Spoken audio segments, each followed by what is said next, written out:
Olá para você que acompanha o USCS Consciência, um programa que busca profissionalizar o campo da divulgação científica e dar visibilidade a projetos desenvolvidos na Universidade Municipal de São Caetano do Sul. O USCS Consciência foi criado para conectar ciência e sociedade e se dedica à prática de divulgação científica a partir dos meios de comunicação em diferentes formatos e linguagens. Eu sou Arquimedes Pessoni, jornalista e professor. E no programa de hoje você conhecerá um pouco mais do trabalho As Cidades do ABC pelas narrativas transmídia, questões de patrimônio, memória e comunicação de interesse público. Conosco, a sua autora, a arquiteta e mestre em comunicação pela USCS, Franceli Guaraldo.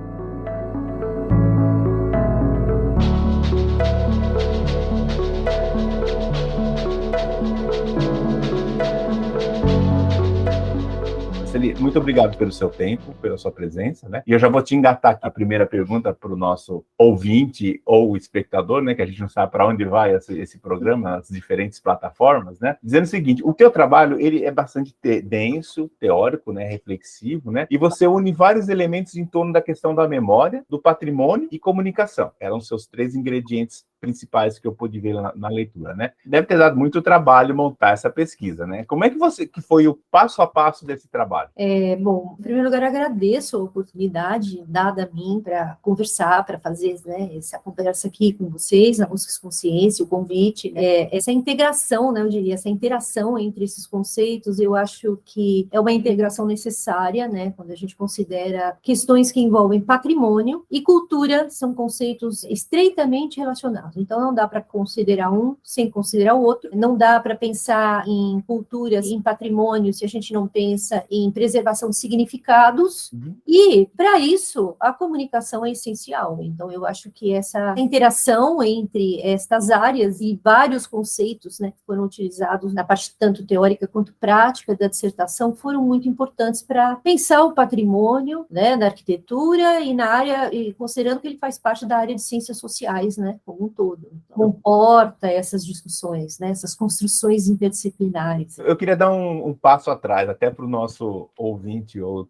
web espectador entender a lógica. Você é uma arquiteta, já era professora da USCS, que foi fazer um mestrado, embora você já tenha outras formações, né? E aí você caiu na comunicação, por quê? Por que não foi uma outra área? Assim? E aí, ao chegar à comunicação, como é que você construiu essa...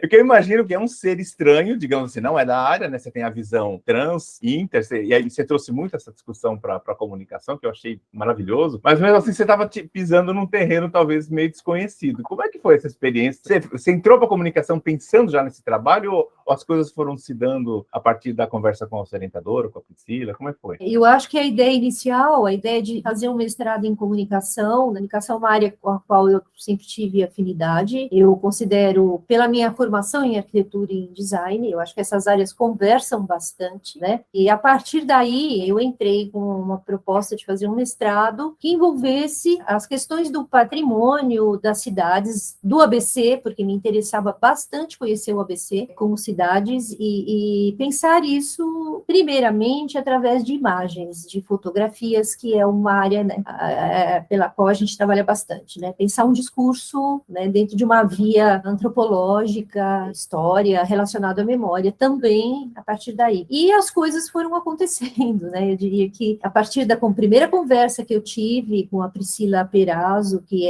foi a minha orientadora desse trabalho, surgiu a ideia de trabalhar com a memória, com a história oral, que é algo importante, tem sido importante na comunicação, mas eu acredito que em arquitetura considera-se isto, mas não é uma prática tão comum para o patrimônio, né? Os arquitetos geralmente desenvolvem metodologias e práticas relacionadas à preservação da cultura material das edificações, enfim, né? Então, eu acho que esse foi um ingrediente muito importante para mim, que fez aí toda a diferença, né? Criou uma ponte entre a memória, que eu acho que falar em patrimônio é falar em memória social, né? Não faz sentido. E com a comunicação. Acho que com isso eu pude aí trazer, né, ou levar, né, para a área de comunicação um pouco o repertório que eu possuo e, ao mesmo tempo, fazer com que o repertório da comunicação, né, pudesse construir um pensamento ligado ao patrimônio usando também a comunicação. E em relação ao teu espaço geográfico, o recorte geográfico que você deu foi para São Bernardo. Eu poderia ter sido São Caetano ou Santo André, ou por que especificamente São Bernardo? O que te atraiu nessa cidade? A ideia inicial era trabalhar com a região do ABC, as cidades do ABC. Depois foi feito um primeiro recorte, que envolveu as 3 cidades maiores do ABC, né?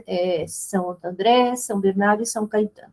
No decorrer da pesquisa, nós percebemos que era bastante complexo, né? Extenso trabalhar com uma proposta de mestrado que envolvesse as 3 cidades. Então, acabou pela busca, pela pesquisa, né, pela coleta de dados, nós acabamos optando por São Bernardo do Campo, que foi a cidade onde nós pudemos encontrar mais registros, pudemos fazer uma pesquisa documental, a base, né, desse trabalho, uma pesquisa documental mais rica. Como é que foi você acessar? Porque você pegou os conteúdos, né, do acervo do Hipermemo, da USCS, que tinham lá bastantes depoimentos de moradores de São Bernardo, que em todos os lugares, mas São Bernardo, que foi teu recorte, e você também inovou, né? Você foi numa rede social, né, no Facebook, e pegou lá o grupo Fotos Antigas de São Bernardo, para trazer para a discussão do seu trabalho também, que é uma coisa diferente, né? Assim, e como é que você triangulou essas informações aí do... Eu posso dizer para você assim, qual foi o processo, né? Eu parti da busca, da coleta de registros em áudio e em vídeo do Hipermemo, do acervo do Hipermemo. Esses registros, eles forneceram, então, a base para pensar a cidade de São Bernardo, do campo, né? E a partir daí, em função do contexto em que, inclusive, essa pesquisa foi feita, né? A gente nem sempre teve acesso a outros acervos. Eu acabei optando por trabalhar, por buscar acervos digitais. Foi quando eu me deparei com um perfil que envolvia a cidade de São Bernardo através de fotografias. E por intermédio desse perfil, ao mesmo tempo aconteceu o conhecimento, a busca, né, de informações junto ao Centro de Memória de São Bernardo. Foi aí que eu tive acesso às fotografias, que, por sinal, as fotografias são similares ao que é veiculado nesse perfil, que são fotografias antigas de São Bernardo. E, a partir daí, após a pandemia ter se tornado menos severa, eu consegui ter acesso ao banco de história oral do Centro de Memória da Prefeitura de São Bernardo. Eu pude ter o acesso que é feito indo até lá, né, pessoal, ele não é um acesso online. Então, por aí, né, então a base, sendo a base o Hipermemo, foi feito um mapeamento dos pontos principais evocados pela memória, né, de habitantes da cidade, e a partir daí foi feita a busca de fotografias com relatos também do Centro de Memória e relatos de modo muito interessante nesse perfil, rede social aí, que alimentou e mostrou também a importância, né, de como a memória, né, das pessoas é construída, narrada, vivenciada também através das redes sociais. A partir daí que eu consegui construir o trabalho.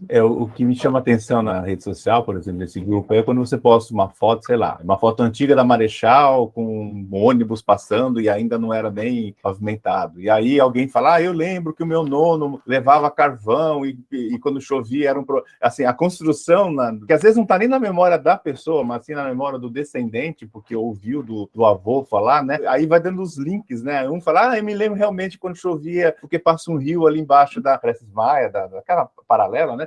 Enfim, aí as pessoas vão construindo a memória, que eu sempre discuti com Priscila, né, que para mim memória ela remetia a coisa velha, né, antiga. E ela fala que não, memória é algo atual que é construída a partir de coisas passadas, né? É interessante isso, né?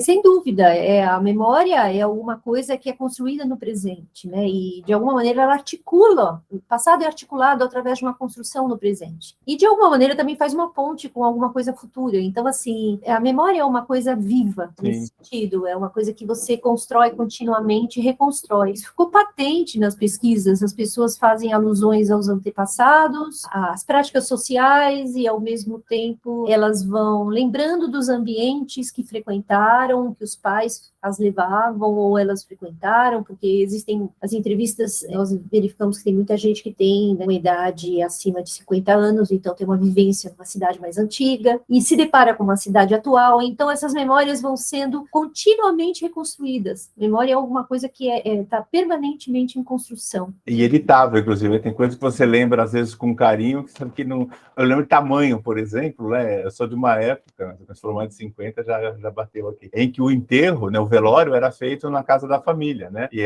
na casa da minha nona, eu lembro do corpo, lá na sala, né? E esses dias eu retornei àquela casa, que ainda existe. A sala é muito menor do que eu tinha na minha memória, porque eu era criança, né? Eu imaginava um espação enorme, e não era tanto assim, né? A referência mudou, né? O fato é o mesmo, mas você não é mais o mesmo, reconstrói de uma outra forma, né? As pessoas vão mudando, e é engraçado perceber isso também no perfil do Facebook. As pessoas vão construindo coletivamente, né? A história da cidade, vão relembrando, rememorando fatos, e essa memória que acontece nessa rede, ela vai mudando. As pessoas têm a referência física, reconstruem, né, nas discussões, nas postagens, modificam essa memória do ambiente. Então, é um processo muito interessante, né? Um processo que contínuo, em permanente construção, enfim, é simbiótico, talvez, né?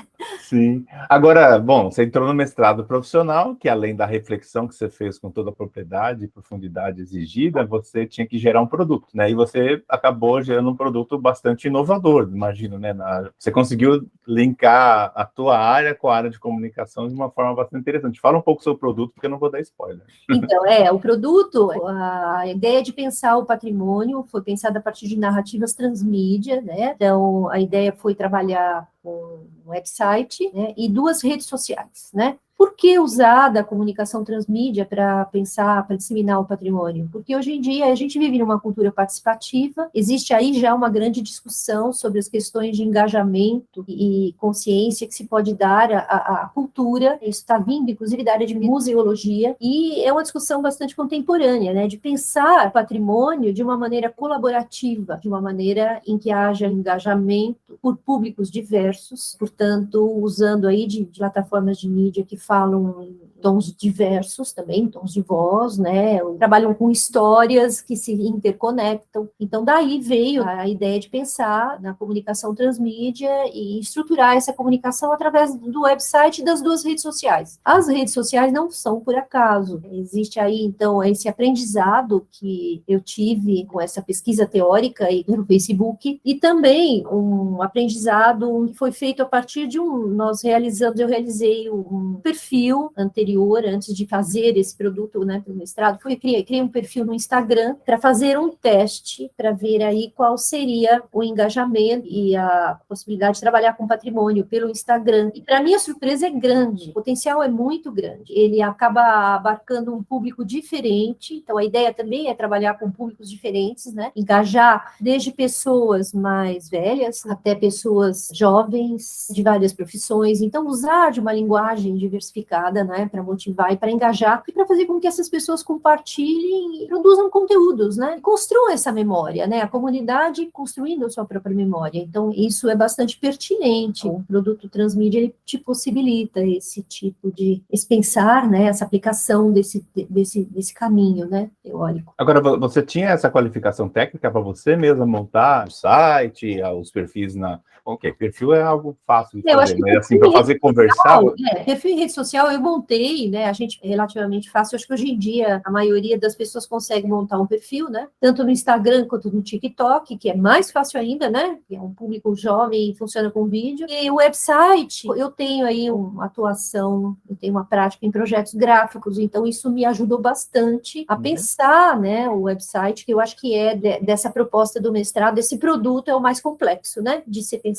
Pensar os conteúdos, né, e pensar também qual seria a interação que ele teria com as redes sociais, né, como essas coisas conversam entre si, e mesmo dentro do próprio website, que o registro já está registrado, né, já tem um domínio, é acessável, quem quiser acessar, e pensar, assim, né, qual seria a possibilidade de trabalhar de uma maneira interativa, né, acho que o que é importante é que a pessoa possa interagir de maneira não linear, a navegação não seja linear, que ela Uhum. que você tem acesso a conteúdos de natureza não só verbal, mas verbal visual, a hipertexto, e pensar numa interatividade que permita com que a pessoa não só veja os conteúdos, mas que ela possa compartilhar. Isso é muito importante. A ideia é, pensando nesse contexto, né, de transmídia, compartilhamento de conteúdos e a possibilidade também que existe no próprio site e nas redes sociais de você escrever sua própria história, né, de você registrar sua própria história, mandar uma fotografia para que esse patrimônio, para que essa memória urbana ou da cidade seja construída também. E isso aconteceu, Franceli, durante que você montou para apresentar para uma banca, olha, vai funcionar assim, blá, blá, no seu tal. Acho que naquele momento estava fechado, sim. Você chegou a abrir, né, para receber contribuições, você percebeu que as pessoas compartilharam, contribuíram, ou foi algo que você fez só para efeito da dissertação? Olha, Arquimedes, eu tenho a experiência das redes sociais é mais efetiva até o momento para compartilhamento, as pessoas compartilham mesmo, né? Uhum. Compartilhar e trabalhar com histórias postadas, a gente observa muito no Instagram, as pessoas mais jovens gostam muito de compartilhar, de contar histórias. No website, o website existe já, eu tenho visto que existe uma visitação intensa, o website, na verdade, ele é recente, né? Eu acabei entregando esse produto ao final de setembro. Então, assim, nesse momento eu até estou assim, numa fase de testar e verificar como as pessoas navegam, porque o próprio website ele tem duas possibilidades de navegação, né? Uma através das memórias, então a gente tem os relatos, né, verbais, as narrativas orais, a gente tem as fotografias que eu montei chamando de circuitos e vídeos, né? E, ao mesmo tempo, eu tenho outra navegação, que é uma navegação através de um mapa da cidade. Então, eu tenho um sistema cartográfico de navegação, que é muito interessante, né? Onde você tem pins que são ativos, então você clica nesse pin, esse pin vai te levar a essas narrativas ou a essas fotografias, ou esses vídeos que estão também, né, disponíveis, cujo acesso pode ser feito de outra maneira. Então, são maneiras de navegar que nós estamos, eu estou agora, nesse momento, esse website está em fase de teste, preciso testar e ver como as pessoas estão acessando, né. E como, estou falando agora como São Bernardense, né, que me sinto honrado, né, de saber que a minha cidade está nesse nível, assim, de acesso já, mas vamos supor, caso eu queira fazer uma contribuição de uma foto antiga do meu bairro, eu consigo fazer isso por meio da plataforma? É uma ideia? Ou fala, não, a gente só vai trabalhar com aquilo que tem? A ideia é que através do site e também do Instagram, aliás, de todas, né, essas plataformas que estão sendo usadas, seja possível compartilhar histórias, seja possível enviar histórias com fotografias. Então, no site, por exemplo, existe um item do menu chamado Sua História, onde você pode contar a sua história, né, digitar a sua história, enviar uma fotografia. No Instagram também, né, ao final, o Instagram, enquanto o site, ele contém esse acervo, né, aquilo que nós conseguimos coletar, a pesquisa documental que foi colocada no Instagram, eu tenho a disseminação da memória através de temáticas. Então, eu vou ter a temática do mobiliário, do cinema em São Bernardo do Campo. Então, a partir daí eu vou construindo, eu vou trabalhando com vídeos, com relatos, com fotografias e vou disseminando essa memória relacionada, por exemplo, à indústria cinematográfica, que é um dos elementos mais importantes dessa cidade, né? Uma dimensão que é... Vera Cruz e tudo mais, né? Então, assim, a estratégia muda, né? No caso do Instagram, existe aí, além eu dissemino uma temática específica de memória, eu trabalho com testes, com quizzes, eu engajo as pessoas de uma maneira diferente, e ao final eu vou convidar as pessoas para contarem a sua própria história, história da cidade, né? No caso do TikTok, é uma rede que também foi pensada por abarcar usuários muito jovens, né? O tom de voz já é uma mensagem mais bem-humorada, é um vídeo onde a pessoa também vai poder contribuir contando uma história ou criando um vídeo sobre aquele assunto. Então, são histórias, né, que se interligam dentro da narrativa principal que eu acabei colocando nesse site. Então, através disso é possível, né, contar a história e contribuir, né, para a construção da memória da cidade. Né? Me parece que você abriu a caixa de Pandora agora, né? Porque você conseguiu um diploma de mestre em comunicação e um grande problema, porque o problema não, na verdade, né? Eu acho que é um grande produto, né? Só que é alguma coisa que não dá para ser igual filho, você vai ter que criar a vida inteira, né? Você vai ampliar isso, né? E aí, eu acho que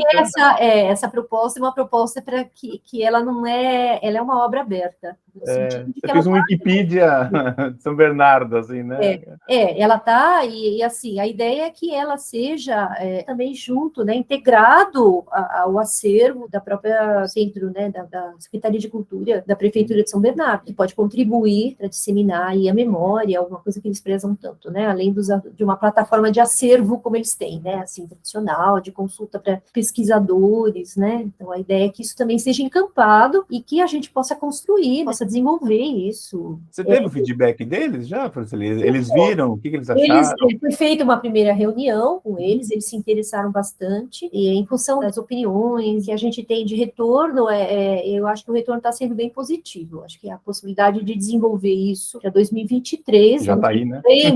De construir isso conjuntamente, né? Mesmo porque aquilo que está no site, ele se refere à região central da cidade. A Rua Marechal Deodoro, né? Que é a rua, é uma rua extremamente importante na cidade, que a história da cidade está praticamente concentrada lá, nas dimensões, né? Como eu costumo chamar, nas dimensões culturais e artísticas, né? Religiosas, né? E industriais também, tá tudo lá. Mas a ideia é desenvolver isso, né? Porque a cidade atualmente é muito grande. Tem vários bairros, né? Então eu acho que é uma coisa que eu considero como um projeto, assim, para mim é bastante promissor, né? Um projeto que está no início e espero que seja importante e seja para todos e que a gente consiga desenvolver isso. Essa pesquisa e esses relatos, eu consegui estruturar uma imagem da cidade, isso inclusive está dentro do site como, né, o conteúdo do projeto em si. Eu consegui estruturar uma imagem e consegui trabalhar com 3 dimensões, como eu estou citando. Essas dimensões, eu acabei trabalhando com isso e criando a própria estrutura do site, né, a distribuição do acervo e a relação entre eles a partir disso. Então, a pesquisa teórica, eu consegui fazer essa aplicação, que eu acho que é super importante também, né, usar isso e aplicar, que é uma coisa que já vem aí da minha formação, né, a gente acaba trabalhando bastante com essa relação integrada, né, entre pensar e fazer, então isso me ajudou muito. Mas é que você traga a tua experiência do mestrado, né, porque alguém que já chegou com uma bagagem bastante grande, talvez vou ter que fazer um mestrado, eu já fiz coisas assim, parecia uma coisa menor, né, mas me parece, pelo teu discurso, que você curtiu bastante da experiência, não? Acho que foi uma experiência muito rica, né, assim, foi muito feliz, muito rica, eu tenho, sim, um repertório, né, que já vem da minha experiência profissional, acadêmica, mas eu pude aprender muita coisa, eu pude ler muita coisa, né, eu pude trocar, né, discutir muita coisa com os docentes, né, com os discentes, né, da pós-graduação em comunicação, e isso me enriqueceu bastante. Eu acho que comunicação é uma área que permeia, né, todos os campos aí do saber, e ela é indispensável, e realmente acho que eu não sou a mesma pessoa. Ainda bem, né? Depois fiz esse mestrado, porque realmente foi muito importante os estudos, né, as abordagens específicas de memória, né, de estudos culturais, que são elementos teóricos que muito me ajudaram a pensar, né.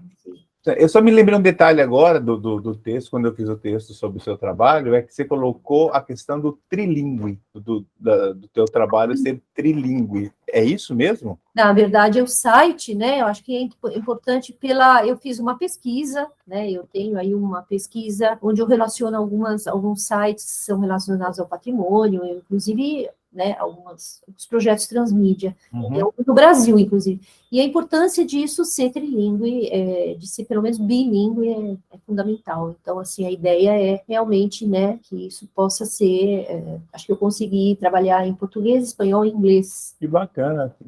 São Bernardo para o mundo, né?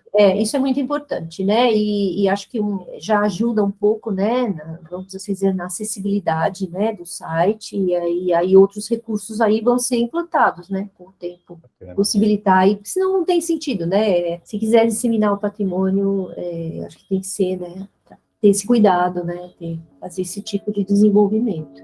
Esse foi o USCS Consciência, programa sobre pesquisas realizadas na Universidade Municipal de São Caetano do Sul.